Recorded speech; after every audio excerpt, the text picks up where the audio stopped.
Sumainyo ang Panginoon.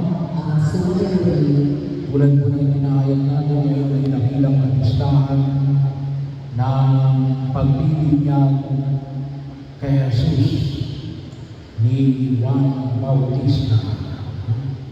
Sabi nga natin ay hindi sapagkat may kasalanan sa Jesus. Ngunit para sa tulad na yung pinapatid sa atin mula sa Ebanghelyo ng San Mateo, na narinig namin sa Ebanghelyo ngayon sa araw na ito natin, para matupad ang kalooban ng Diyos. Yun ang sabi ni Jesus. Kaya pumayag si Juan, ayaw nga ni Juan na pamimigyan siya, nabibigyan siya niya si Jesus. Kaya lang, sabi nga, para matupad ang kalooban ng Diyos. Napakahalaga yung kalooban ng Diyos. Na maging bahagi yun ng pagkilos na makita natin sa atin, madali natin makita yung kalooban natin, ano yung gusto natin. Pero napakahalaga na makita natin ito may kalooban ng Diyos. Kanina ko ay nilibig ang patay. Ang tanong ko rin ay kalooban ba ng Diyos? At sana makita natin kung ano yung kalooban ng Diyos. Bakit ito? Naging madali. Naging madali yung pagkilos at madali yung pagpangkap. Kung ito'y kalooban ng Diyos. Hindi lang ako sapagkat gumagawa tayo. Kasi kinakailangan natin makilala yung pagkilos ng Diyos. Kasi baka mamamaya sa ating pagkilos, kahit na maganda yung ating pagkilos, pero baka wala ang Diyos. Kasi pwede yung, tumutulong ako sa kapwa. Kaya rin gawin yan ng mga hindi naniniwala sa Diyos. Kaya rin gawin ng mga komunista ang tumulong sa mga mahihirap. Kaya rin yan ng mga hindi nananalig sa Diyos, mga ateista.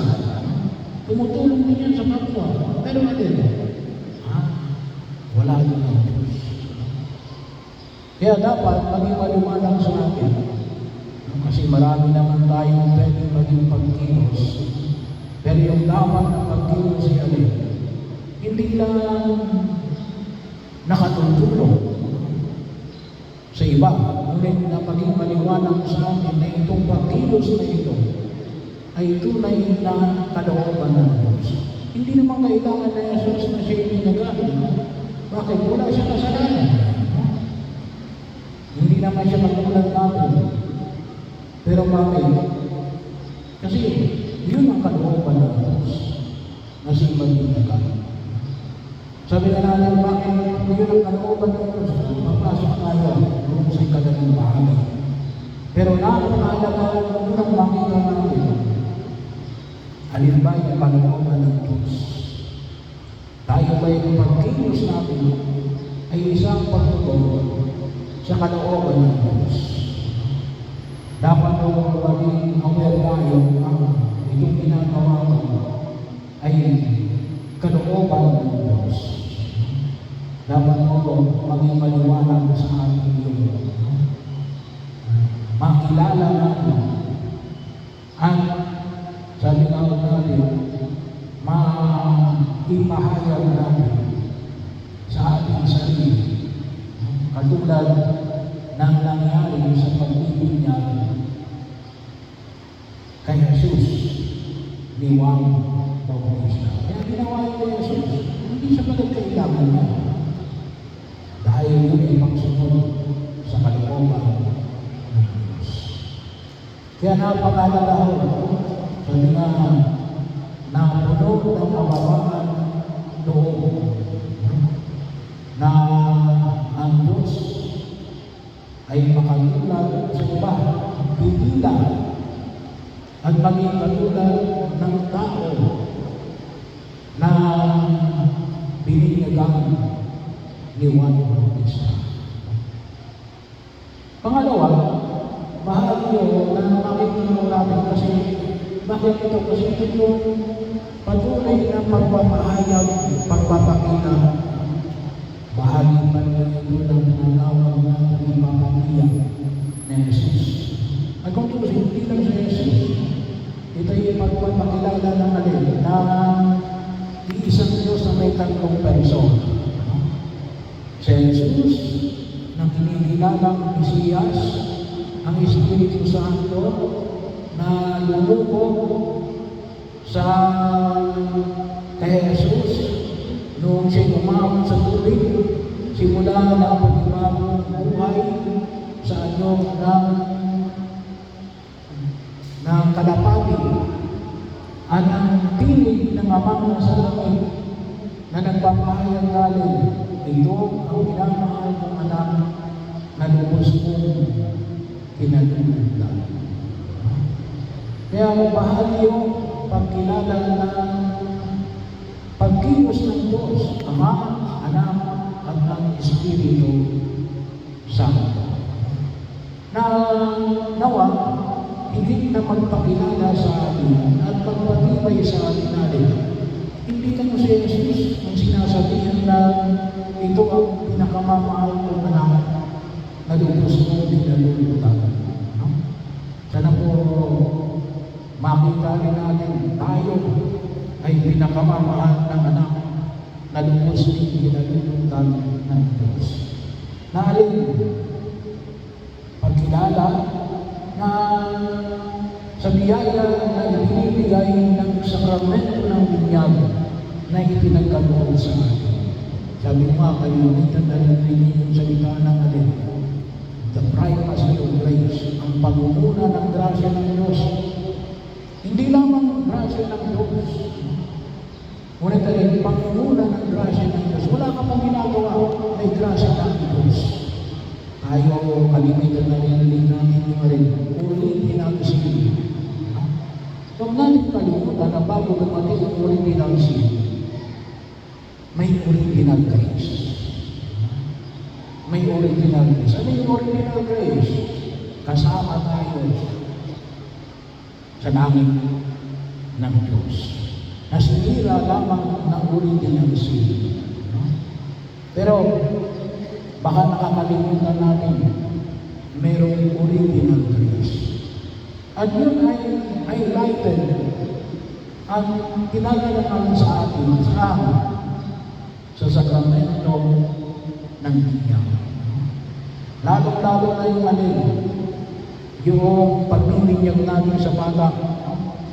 Parang siba natin mga kapatid ng mga hindi katoliko ay sa kanila, parang hindi nila maunawaan yung bata. Sabi nga natin, pangunguna ng grasya ng Diyos. Wala ka mong ginagawa. Nandiyan na yung grasya ng Diyos. Bakit kayo nagpapakabuti? Bakit kayo umiiwas sa masama? Bakit kayo nagsusulitan? Hindi para magkaroon ka ng grasya. No? Nasa iyo na yung grasya, nauna na yung grasya. Pagka nagpapakabuti, to maintain the grace. Pangalagaan mo yung grasya na ibinigay sa iyo ng Diyos. Kasi ipinagkaloob sa iyo ng Diyos yun, hindi pwede namin. Itatapon na lamang yun, babaliwalain mo yun.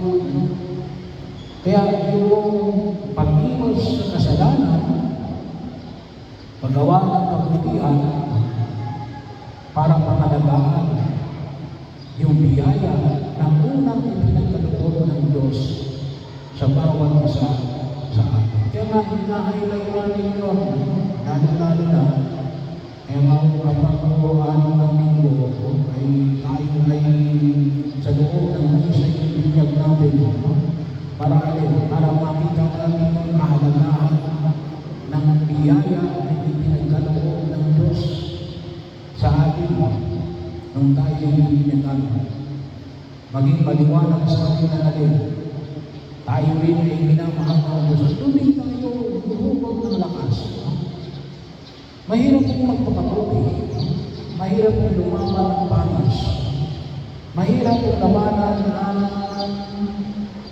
ang korupsyon.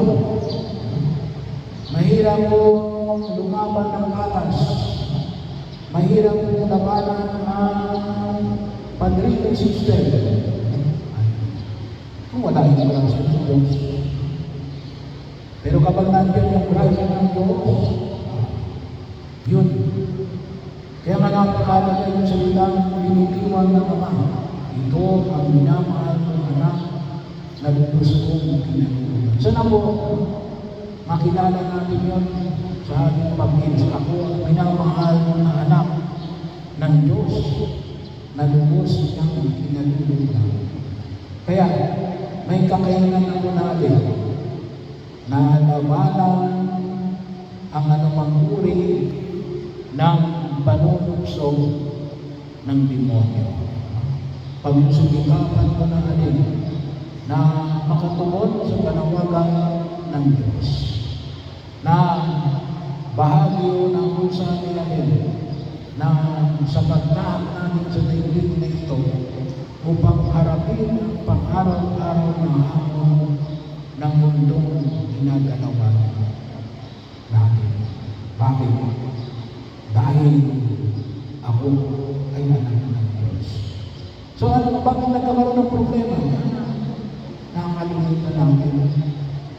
Nakakalimutan natin yung biyaya na ito bilang mga anak ng Diyos. Kaya kung kinakailangan, sana hindi lang sa araw na ito, araw-araw, nawawaalala natin ang salita na mukawi at narinig natin mula sa tinig ng ating Amang nasa langit. Ito ang minamahal kong anak na lubos ko kinagulutan.